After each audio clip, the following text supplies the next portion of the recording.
ہم وہی کہیں گے جو ہمارا دین ہم کو بتاتا ہے، عمل کرو تو تمہارا بھلا ہے۔ الحمدللہ رب العالمین والصلاة والسلام علی سید الانبیاء والمرسلین، اما بعد فاعوذ باللہ من الشیطان الرجیم، بسم اللہ الرحمن الرحیم۔ ان اللہ وملائکتہ یصلون علی النبی یا ایہا الذین آمنوا صلوا علیہ وسلموا تسلیما۔ اللہم صل علی سیدنا وشفیعنا وحبیبنا ومولانا محمد وبارک وسلم صلاۃ وسلام علیک یا رسول اللہ صلی اللہ تعالی علیہ وسلم۔ یہ کتاب الرقاق میں امام بخاری علیہ رحمہ نے حدیث نقل فرمائی، عن حذیفہ عن النبی صلی اللہ تعالی علیہ وسلم۔ حضرت حذیفہ رضی اللہ تعالیٰ عنہ اللہ کے رسول صلی اللہ تعالی علیہ وسلم سے روایت کرتے ہیں کہ کان رجل ممن کان قبلکم یسیء الظن بعملہ۔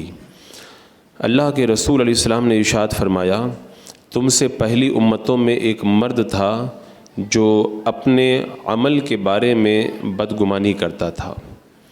یہ پہلی امتوں سے مراد ہے بنی اسرائیل کا یہ شخص تھا، اور اپنے عمل کے بارے میں بدگمانی کرتا تھا، یعنی وہ گناہ کے کام کرتا تھا اور لوگوں کے کفن چرایا کرتا تھا۔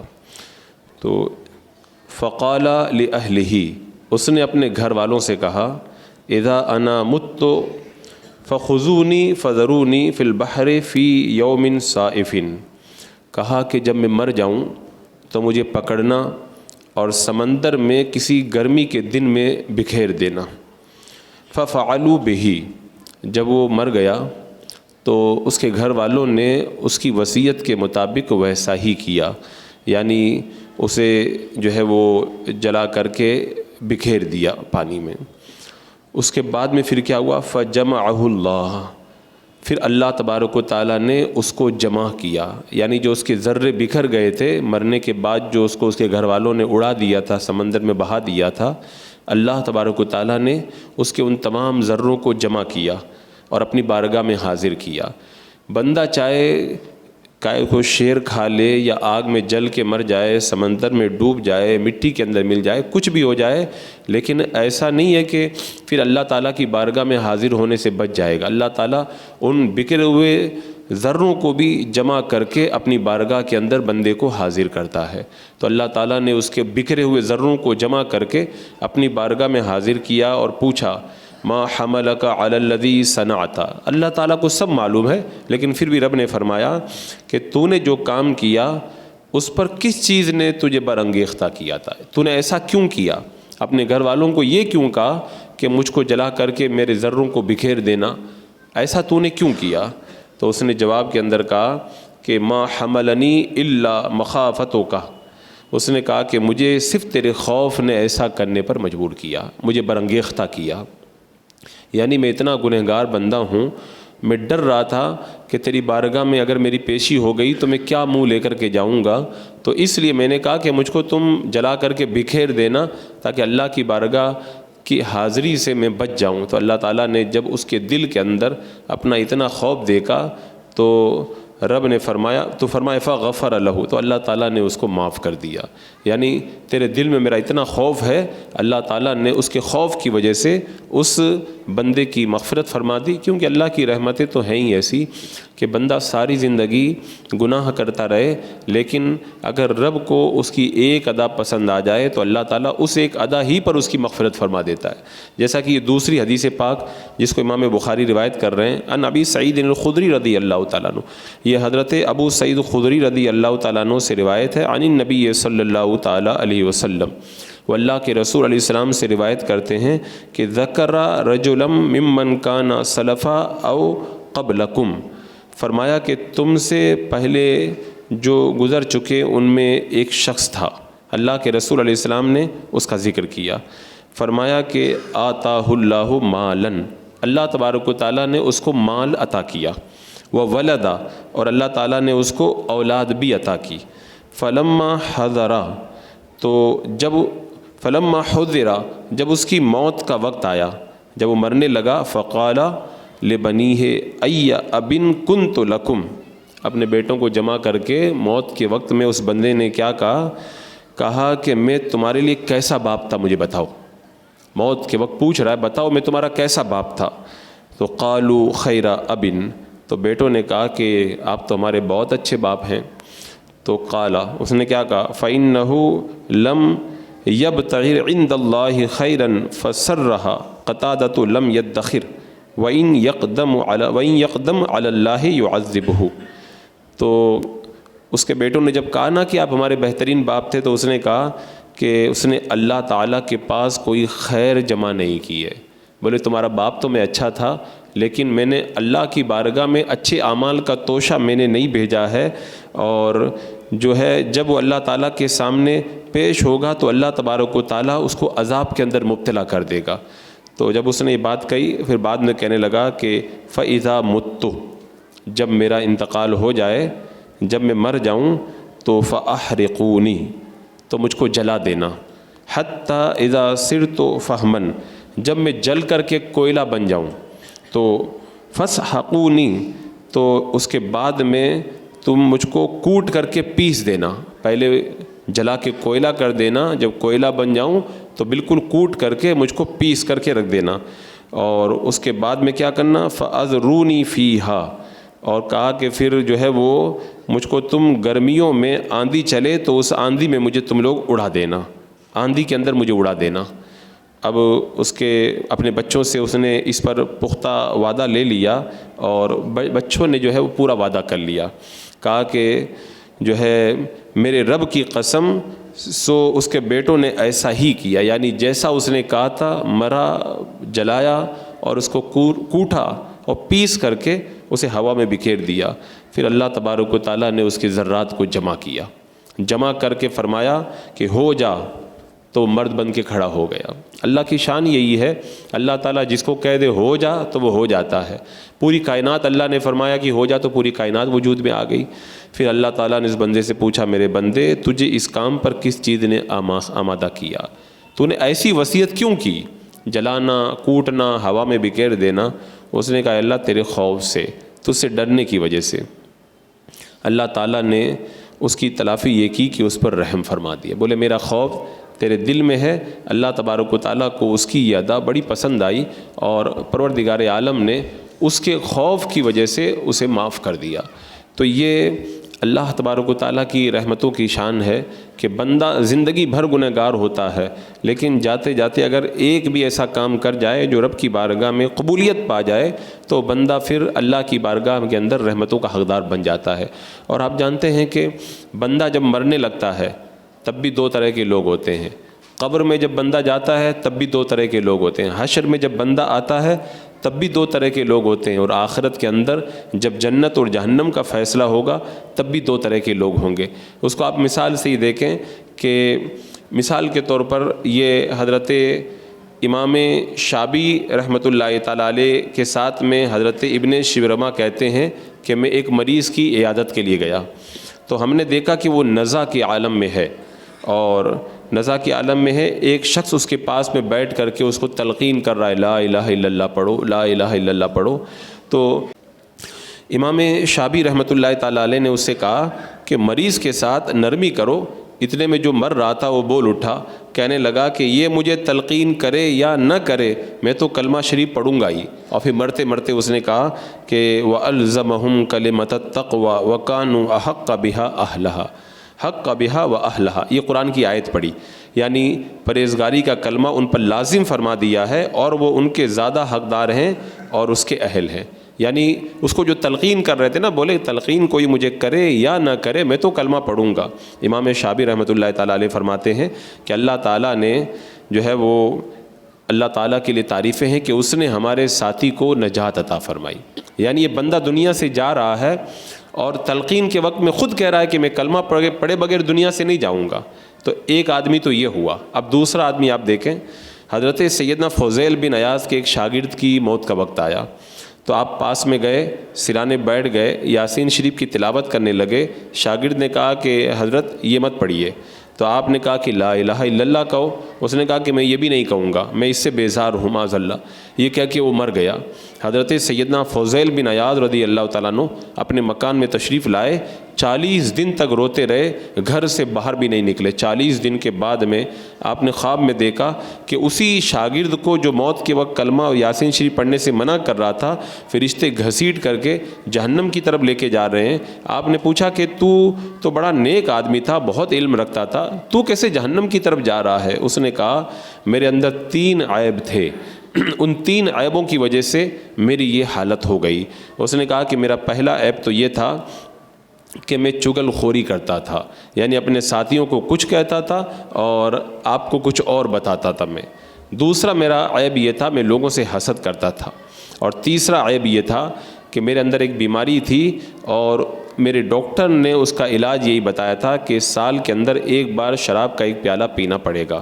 تو میں سال میں ایک بار بیماری کو دبانے کے لیے شراب کا پیالہ پیتا تھا. اس لیے اللہ تبارک و تعالیٰ نے ان 3 گناہوں کی وجہ سے مجھے اس حالت تک پہنچا دیا. اب دیکھو، ایک بندے کو کلمہ پڑھنے کے لیے کہا جا رہا ہے اور اگر اس کو منع کیا جائے تب بھی کہتے ہیں کہ کلمہ تو میں پڑھوں گا ہی، اور دوسرا کہہ رہا ہے مجھے کلمہ پڑھنے کے لیے نہ کہا جائے میں کلمہ ہرگز نہیں پڑھوں گا. تو دیکھو، موت کے وقت میں ایک بندہ یہ بھی ہے اور ایک بندہ وہ بھی ہے. تو مرتے وقت بھی بندے کی 2 حالتیں. اور یہ حضرت عبداللہ ابن مبارک کے بارے میں آیا ہے کہ جب آپ کے انتقال کا وقت آیا تو آپ نے حالت نزا میں آسمان کو دیکھا اور مسکرا دیے، اور مسکرا کے قرآن کی یہ آیت کریمہ پڑھی، لِمِثْلِ هَذَا فَلْيَعْمَلِ الْعَامِلُونَ، ایسی ہی بات کے لیے کام کرنے والوں کو کام کرنا چاہیے. یعنی ان کے سامنے آخرت جب ظاہر ہوئی، آخرت کے انعام جب نظر آنے لگے تو کہنے لگے ایسی ہی نعمتوں کے لیے اللہ کی عبادت کے اندر بندے کو مصروف ہونا چاہیے. تو ایک انجام بندے کا یہ بھی ہے. اور ادھر یہ امام ابو بکر بن فورق کہتے ہیں کہ زمانہ طالب علمی میں میرا ایک ساتھی تھا، ابھی شروع میں پڑھ رہا تھا، بہت محنتی تھا، بہت عبادت گزار تھا، مگر اتنی محنت کرنے کے باوجود بھی کچھ آگے بڑھ ہی نہیں پاتا تھا.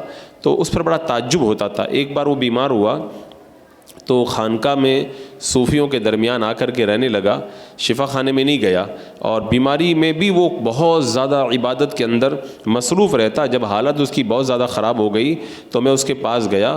میں نے اس کے پاس میں جب میں پہنچا ہوں تو اچانک اس نے آسمان پہ نظریں جما لی اور نظریں جما کے کہا کہ آئے ابن فورق، ایسی ہی بات کے لیے عمل کرنے والوں کو عمل کرنا چاہیے. تو یہ ایک وہ انجام والے لوگ ہیں جو موت کے وقت میں اس طرح اللہ کی رحمتوں کے اندر داخل ہو جاتے ہیں، اور دوسرے وہ لوگ ہیں جو کلمہ پڑھنے کی توفیق بھی نہیں پاتے ہیں. اور بندہ یہ چاہے گا کہ اللہ تبارک و تعالیٰ مجھے ان لوگوں میں شامل کرے جو موت کے وقت میں اچھے انجام کو پہنچے ہیں. اور یہ کچھ لوگ وہ جو بالکل ہی موت کے وقت تباہ و برباد ہو جاتے ہیں. حضرت مالک بن دینار کا بیان ہے، میرا پڑوسی موت کے وقت جب میں اس کے پاس میں گیا تو مجھے دیکھ کر کے کہنے لگا کہ آئے امام مالک، اس وقت مجھے آگ کے 2 پہاڑ نظر آ رہے ہیں اور مجھ سے کہا جا رہا ہے کہ ان دونوں آگ کے پہاڑوں کے اوپر چڑھو. آپ فرماتے میں نے گھر والوں سے اس کا حال پوچھا، یہ موت کے وقت میں آگ کے پہاڑوں پہ اس کو کیوں چڑھایا جا رہا، کیا گناہ کرتا تھا؟ تو گھر والوں نے بتایا کہ یہ جو غلہ بیچتا تھا تو ترازو رکھتا تھا، تو ترازو 2 طرح کے رکھتا تھا، بیچنے والا الگ، خریدنے والا الگ. یعنی لوگوں سے جب لیتا تھا تو زیادہ لیتا تھا اور دیتا تھا تو کم دیتا تھا، مطلب ناپ تول میں کمی کرتا تھا. حضرت امام مالک بن دینار کہتے ہیں میں نے دونوں ترازو منگوائے اور ایک دوسرے پہ مار کے توڑ دیے. پھر میں نے اس سے کہا کہ اب کیسا حال ہے؟ اس نے کہا کہ میرا معاملہ بہت سخت سے سخت ہوتا چلا جا رہا ہے. تو دیکھو، ایک تو یہ بندہ کہ موت کے وقت میں ایسی پریشانی سے دوچار ہو، اور دوسرا وہ بندہ کہ اللہ تعالیٰ اپنی رحمتوں کے دروازے موت کے وقت میں اس کے لیے کھول دے. تو یہ بڑا سخت معاملہ ہے. اسی لیے ایک شخص کے بارے میں آتا ہے کہ جب اس کا انتقال ہوا، کسی نے اس کو خواب میں دیکھا، رنگ بدلا ہوا ہے، دونوں ہاتھ گردن سے بندھے ہوئے ہیں. اس سے پوچھا کہ کیا ہوا؟ تو اس نے جواب کے اندر ایک شعر پڑھا عربی کا. اس کا ترجمہ یہ ہے، وہ زمانہ بیت گیا جسے ہم کھیلتے تھے، اب یہ وہ زمانہ آیا ہے جو ہم سے کھیل رہا ہے. یعنی آج ہم زمانے کے ساتھ جو کر رہے ہیں، تو جو گناہ کر رہے ہیں موت کے بعد میں پھر ہمارے ساتھ بھی ویسا ہی کیا جائے گا. کہا کہ جو کھیل کود کا زمانہ تھا جس میں ہم کھیلا کرتے تھے، وہ زمانہ چلا گیا، اب وہ زمانہ آیا جو ہمارے ساتھ میں کھیل رہا ہے. یعنی اب ہم اپنے برے جو ہے وہ انجام کو پہنچ چکے ہیں. اسی طرح اب 2 اور لوگوں کا حال دیکھیں. ایک تو یہ ہے کہ ایک بزرگ ہیں، وہ کہتے ہیں کہ میرا بیٹا جب شہید ہوا تو مجھے کبھی خواب میں نظر نہیں آتا تھا، میں نے سوچا کہ میرا بیٹا مجھے خواب میں نظر آئے، تو کہہ رہے ایک دن حضرت عمر ابن عبدالعزیز رضی اللہ تعالیٰ عنہ کا جب انتقال ہوا، میں نے اپنے بیٹے کو خواب میں دیکھا، میں نے کہا بیٹا آج کیسے آنا ہوا؟ تو اس نے کہا کہ آج آسمان والوں میں یہ آواز لگا دی گئی ہے کہ آج سب کے سب اب عمر ابن عبدالعزیز کے جنازے میں شریک ہو جائیں، تو اس لیے میں آیا ہوں۔ یہ حضرت عمر ابن عبدالعزیز کے جنازے کے اندر شرکت کا حال ہے۔ تو ایک یہ آدمی، اب دوسرا آدمی دیکھیں، ایک آدمی کہتے ہیں کہ میرا بیٹا فوت ہو گیا، میں نے اس کو خواب میں دیکھا تو بوڑھا ہو گیا، میں نے پوچھا کہ بیٹے تو کیسے بوڑھا ہو گیا؟ کہنے لگا کہ یہ ایک قبرستان میں ایک بندہ آ کر کے دفن ہوا ہے، جس دن وہ آیا نا تو جہنم نے اس کو دیکھ کر کے ایک سانس لی، اس سانس کی وجہ سے سارے بچے بھی بوڑھے ہو گئے۔ تو کچھ ایسے بھی نیک لوگ ہیں جب مریں تو سب ان کے جنازے میں شرکت کے لیے آئیں، اور کچھ ایسے بھی لوگ ہیں اگر مر جائیں تو پورا قبرستان جو ہے وہ جہنم کی آواز سن کر کے بوڑھا ہو جائے۔ اور یہ جو راستہ ہے کامیابی کا، یہ بالکل ایسے ہی ہے کہ کوئی بندہ 1 منٹ میں کامیاب ہو جاتا ہے، کوئی بندہ 100 سال تک عبادت کرتا رہتا ہے تب بھی کامیاب نہیں ہو پاتا۔ جیسے آخرت کے اندر ہے نا، پل صراط سے جب بندوں کا جب گزر ہوگا تو پل صراط سے گزر کے وقت میں کوئی بجلی کی طرح گزر جائے گا، کوئی تیز ہوا کی طرح چلا جائے گا، کوئی تیز رفتار گھوڑے کی طرح چلا جائے گا، کوئی اڑ کر کے جائے گا، کوئی پیدل جائے گا، کوئی گھسٹتا ہوا جائے گا۔ تو دنیا میں بھی یہی معاملہ ہے، جو عبادت تو بہت سارے کو کرتے ہیں، لیکن کچھ ایسے لوگ ہیں پوری زندگی عبادت کرتے رہتے ہیں اور پہنچ نہیں پاتے، اور کچھ لوگ 5 منٹ کے اندر کامیاب ہو جاتے ہیں۔ جیسا کہ یہ بڑا مشہور ہے، قرآن مقدس کی آیت کریمہ کے اندر بھی ہے اصحاب کہف کا واقعہ۔ آپ دیکھیں اصحاب کہف وہ حق کے اوپر ڈٹ گئے، بادشاہ نے ان کو جب بلایا تو انہوں نے بے خوف ہو کر کے کھلم کھلا کہہ دیا ربنا رب السماوات والارض لن ندعو من دونہ الا ان لقد قلنا اذا شططا، یعنی انہوں نے کہہ دیا کہ ہمارا رب وہ ہے جو آسمان اور زمین کا رب ہے، ہم اس کے سوا کسی معبود کو نہیں پوچھیں گے۔ انہوں نے یہ ایک جملہ کہا تھا، 5 منٹ کے اندر ان کا بیڑا پار ہو گیا۔ اتنا انہوں نے کہا، اللہ تعالیٰ نے ان کو اپنا ولی بنا لیا اور اپنی معرفت کا نور بھی عطا کر دیا، اور انہوں نے راہ کی جو حقائق ہوتے ہیں اس کو چند لمحوں میں پار کر لیا۔ ہوتے ہیں لوگ 50 سال تک عبادت کرتے ہیں، دھیرے دھیرے معاملہ کھلتے کھلتے وہ ولی بن جاتے ہیں۔ تو 50 سال میں جو بندے کو ملتا ہے، انہوں نے جب بادشاہ کے سامنے ڈٹ کر کے حق بات کہی نا، اللہ تعالیٰ نے 5 منٹ کے اندر سارے راستے ان کو طے کرا دیے، اور پھر اللہ تعالیٰ نے ان کو ایک ہی لمحے کے اندر اپنی بارگاہ کا قرب عطا فرما دیا۔ اسی طرح آپ دیکھیں حضرت موسیٰ علیہ السلام کے مقابلے میں جو جادوگر آئے تھے وہ کافر تھے، لیکن جب حضرت موسیٰ علیہ السلام کا معجزہ دیکھا تو وہ کیا بولے؟ آمنا برب العالمین رب موسیٰ و ہارون، ہم رب العالمین پر ایمان لائے، موسیٰ اور ہارون کے رب پر ایمان لائے۔ انہوں نے یہ ایک جملہ کہا، ایک جملہ کہتے ہی ایک ہی پل کے اندر اللہ تعالیٰ نے ان کو سارے راستے طے کرا دیے، اور اس طرح راستے طے کرا دیے کہ ایک ہی لمحے میں وہ اللہ کے ولی بن گئے اور پکار اٹھے لا ضیر انا الی ربنا منقلبون۔ فرعون نے کہا تھا نا کہ یہ سزا دوں گا وہ دوں گا، کہا کوئی نقصان نہیں ہے، ہم اپنے رب کی طرف جا رہے ہیں ہم لوگ۔ تو یہ رب کا کرم ہے کہ اللہ تعالیٰ 5 منٹ میں کسی کو ولی بنا لے، 5 سیکنڈ میں ولایت عطا فرما دے۔ حضرت ابراہیم بن ادھم کو آپ دیکھیں، بادشاہ تھے، بادشاہت کو ٹھوکر ماری اور ٹھوکر مار کے نکلے ہیں، اور معلوم ہے کتنی دیر میں ولی بن گئے؟ وہ جب نکلے ہیں بلخ سے نکلے ہیں اور مرو پہنچے ہیں۔ اپنی بادشاہت جو بلخ میں تھی، بلخ سے نکل کر کے ایک علاقہ ہے جس کا نام مرو، وہاں پہ پہنچے تو اتنی دور جو انہوں نے راستہ طے کیا نا، اتنی دور کے اندر اللہ تعالیٰ نے ان کو ولایت کا مقام عطا فرما دیا۔ ابھی تک بادشاہ تھے، کچھ بھی نہیں تھا پاس میں، خالی ہاتھ تھے، کوئی ولایت نہیں تھی، اللہ تعالیٰ کی بارگاہ کا کوئی قرب نہیں تھا، لیکن ابھی بادشاہت کو ٹھوکر مار کے تھوڑی دیر چلے ہیں تو اللہ تعالیٰ نے اتنا اعلیٰ منصب عطا فرمایا کہ آپ جب مرو پہنچے ہیں تو ایک آدمی پل کے اوپر سے گہرے پانی کے اندر نیچے ڈوبنے جا رہا تھا، اوپر سے گر رہا تھا، آپ نے فرمایا رک جا، تو ہوائی کے اندر رک گیا وہ۔ یہ بتاؤ چند منٹ میں اللہ تعالیٰ نے یہ مقام عطا فرما دیا۔ حضرت رابعہ بصریہ کو دیکھ لیں، ایک دم جو ہے زیادہ عمر کی عورت تھی، بصرہ کے بازار میں ان کو گھمایا جاتا تھا، کوئی ان کو خرید لے، کوئی خریدنے والا ہی نہیں تھا، اور بڑھاپے کی وجہ سے ایک تاجر کو جب رحم آ گیا، اس نے 100 درہم دے کر کے حضرت رابعہ بصریہ کو خرید لیا۔ اب دیکھیں ابھی تک کوئی نہیں پوچھ رہا تھا، پھر اللہ تعالیٰ نے ان کو کتنی دیر کے اندر ولی بنا دیا. ابھی 1 سال بھی نہیں گزرا تھا, پہلے تو کوئی پوچھنے والا نہیں تھا, ابھی 1 سال بھی نہیں گزرا تھا, اللہ تعالیٰ نے اتنا بڑا مقام عطا فرمایا. عوام تو عوام, بڑے بڑے علماء اور مشائخ حضرت رابعہ بصریہ کی زیارت کرنے کے لیے آنے لگے. تو یہ 1 سال میں اللہ تعالیٰ نے اتنا بڑا مقام عطا فرما دیا. تو یہ فضل خداوندی ہے. اللہ تعالیٰ جو ہے جس کو بھی یہ فضل نصیب کر دے تو پھر پل بھر کے اندر بندہ جو ہے وہ راستہ طے کر لیتا ہے. اگر کوئی کامیاب نہیں ہوتا تو وہ کہتا ہے ہائے یہ راستہ کتنا تاریخ ہے, یہ راستہ کتنا دشوار ہے, میں کیسے خدا کی بارگاہ میں پہنچوں گا. اور اللہ تعالیٰ جس کو قرب نصیب کر دیتا ہے وہ تو یہی پکار کے کہتا ہے آہ یہ راہ کتنی قریب ہے, کتنی آسان ہے, اور کتنی جلدی بندہ اس راستے کو طے کر لیتا ہے.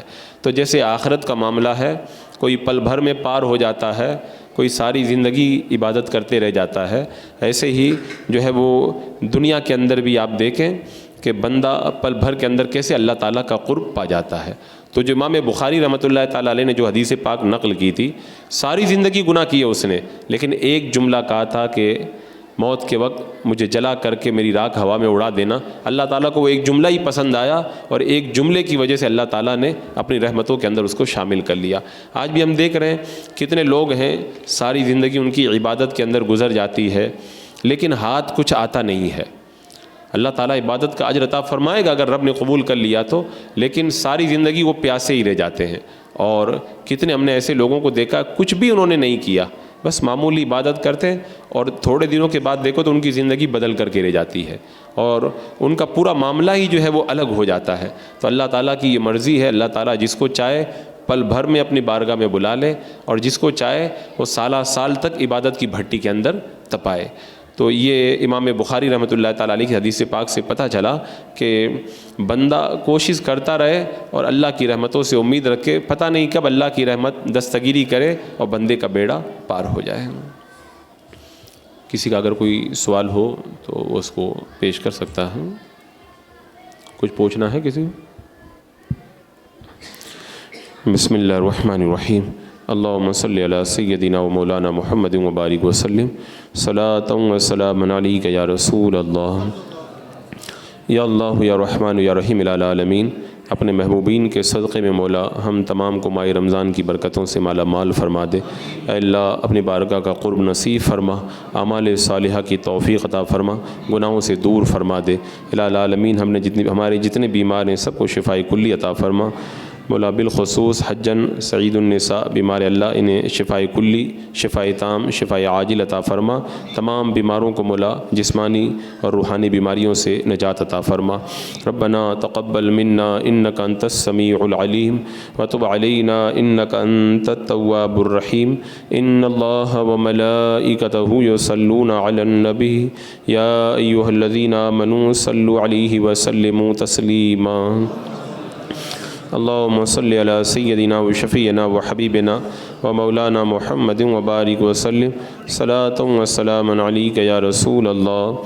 سبحان ربک رب العزۃ عما یصفون و سلام علی المرسلین والحمد للہ رب العالمین.